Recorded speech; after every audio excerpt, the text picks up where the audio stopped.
ከዋን እንዳይገናኙ ሙስሊሞች መቀለ ሄደው ነው የሚታከሙት ሲሉ ደስ ይለኛል። ወጥ ነው በስመ ደስ ይለኛል። ጥረቴ ሰመረ።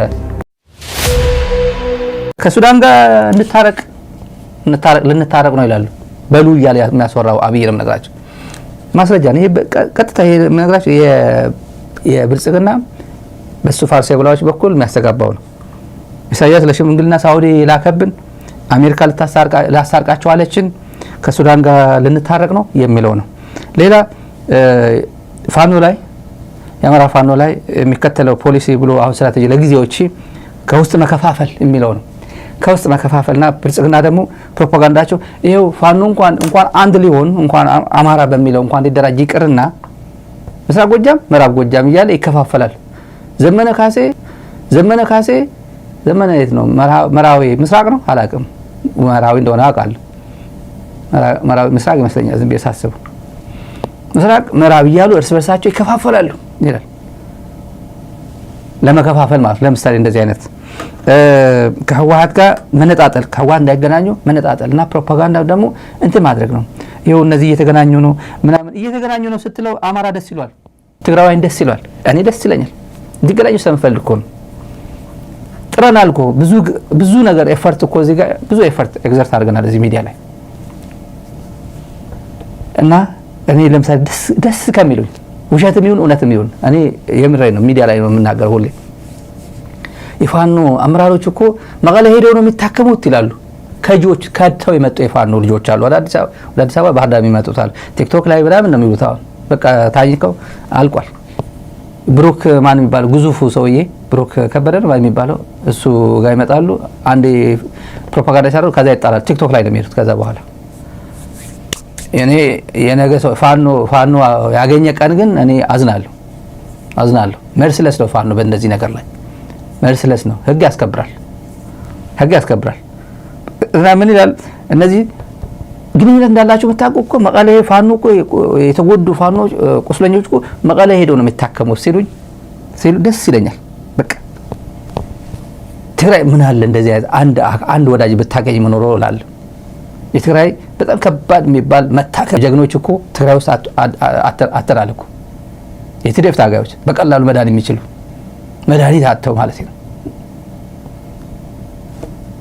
አሁን ግን አይሚን የዛ ሰዓት ኤርትራ ለምሳሌ ሰላም ቢሆን ኖሮ አብይ አይጀምረው ፈርስ ኦፍ ኦል አብይ አይጀምረው ከኤርትራ ጋር ትግራይ ሰላም ብትሆን ኖሮ ወደ ትግራይ መተኩ ድንጋይ ወረውርም ነበር። ደብረጽዮን የምንላምጣል ምን ልታዘዝ ነበር የሚለው ጌታቸው ረዳን ገላለሁ ጌታቸው አሰፋን አሳዳለሁ ብሎ አስበው ነበር። መጀመሪያ ወረዳ እዚህ ጋር አግኝቻለሁ፣ ትኩስ ኬክ አግኝቻለሁ፣ ባህር ዳር ምን ጨብጣታለን የሚል ትኩስ ኬክ አለ። ይሄን አጋጣሚ ጥሩ ይሄን ቶሎ ልጠቀምበል ብሎ ነው የገባ። ኤርትራ ምንም ነገር የለበትም ቢል ድንጋይ መወርወር አይችል ወደ ትግራይ ምን ልታዘዝ ነበር የሚላቸው። እንደዛ ነበር የሚላቸው። ግን ሁኔታው ነገር ጊዜው አሁን ተመቸኝ ለኔ ብሎ ነው የገባበት። እና ፋኖች መቀለ ታከሙ ሲባል ኩራት ይሰማ። አማራ ክልል በተለይ አማራ አንዳንዴ ባክፋየር ያደርጋ ፕሮፓጋንዳ እንዴ ለካ እንደዚህ ነው እንዴ ትላንት ጁንታ ምናምን ስለሆነ ነበር ለካ የኛ ልጆች ለካ መቀለ እየታከሙ ነው እንዴ ብሎ ደስ ነው የሚለው። ህብረተሰቡ ደስ ነው የሚለው። ፕሮፓጋንዳ ባክፋየር ያደርጋ ምለው ለዚህ ነው። እነዚህ ጎዳል ብሎ በእነሱ ቤት ኤክስፖዝ ያደረጉት ነው ፋኖ። ለምን ቡርኪና ፋሶ ሄዶ አይታከምም? አክሰስ ካገኘ መቀለማ አገሩ ነው፣ መቀለ ቤቱ ነው። ቀይ መስቀል ይከለክላል እንዴ? አይከለክልም እኮ። ዓለም አቀፍ ህግ ይከለክላል? አይከለክልም። ካደረጉት ቢያደርጉት ደስ ይለኛል። እኔ አደንቃቸዋለሁ። ወደ ወረደ እንደዛ አድርጎት ከሆነ ጌታቸው ረዳ እንደዛ አድርጎት ከሆነ ደብረጽዮን እንደዛ አድርጎት ከሆነ ደስ ይለኛል። ለማንኛውም ግን ይሄ እንደዚህ አይነት ፕሮፓጋንዳ መቀጠል አለበት። ለሌላም ተስፋ ለኛም ተስፋ ለኔም ተስፋ ነው። ሪሊ እንደዛ ያደረጉ እላለሁ። እኔ ጥረቴ ሰመረ። ሚዲያ ላይ ምን ታከለው ጥረቴ ሰመረ እላለሁ። መተጋገዝ ማለት እሱ ነው። የይቅር ባይነት ስሜት ማለት እሱ ነው። ፋኖ ማለት ትላንት ምን አይነት ፋኖ ነበር? ፋኖ ሲባል አማራ ላይ ትግራይ የወረረው ኃይል ብዙ አይነት የአማራ ኃይሎች ናቸው። ብዙ አይነት ግን ወልቶ ወጣ ማን ነው? ፋኖ ነው። ታውቃላችሁ? ለምን ይመስላችሁ? ፕሮፓጋንዳ ነው። ጎልቶ ወጣው እሱ አይደለም። እንዲያም ይሄ ዲስኦርጋናይዝድ የሆነ ኃይል ነው። ኦርጋናይዝድ በሆነ መልኩ የገባው የትኛው ኃይል ነው?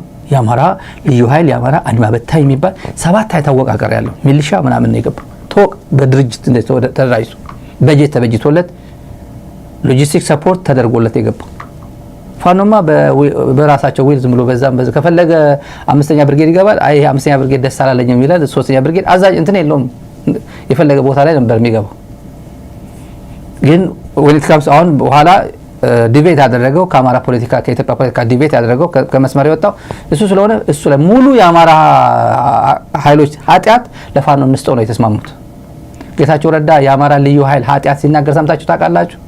የአማራ ልዩ ኃይል እኮ እንዳባገሪማ ገዳም ገብቷል እኮ አድዋ ገብቷል። ገዳም ውስጥ ዘርፏል። መጻፍቶች ዘርፏል እኮ ነግራቸው ነበር። እዚህ እየመጡ ነው እንደዚህ ዘርፏል እኮ ገዳማት ገብቷል እኮ በፎቶግራፍ አለ ነው። አድዋ ሄዶ ታሪካዊ ቦታዎች ሄዶ የፎቶ እየተነሱ ምናምን ፎቶግራፍ አለን እኛ ሴቭ ያደረግነው በዛ ሰዓት። ስለ አማራ ልዩ ኃይል ወይ አድማ በታኝ ሄዶ ትግራይ የሄደባቸው ቦታዎች ይነገራል አይነገርም? ጌታቸው ረዳ መናገር አይፈልግም። ማን ነው? ፋኖ ነው የሚናገር።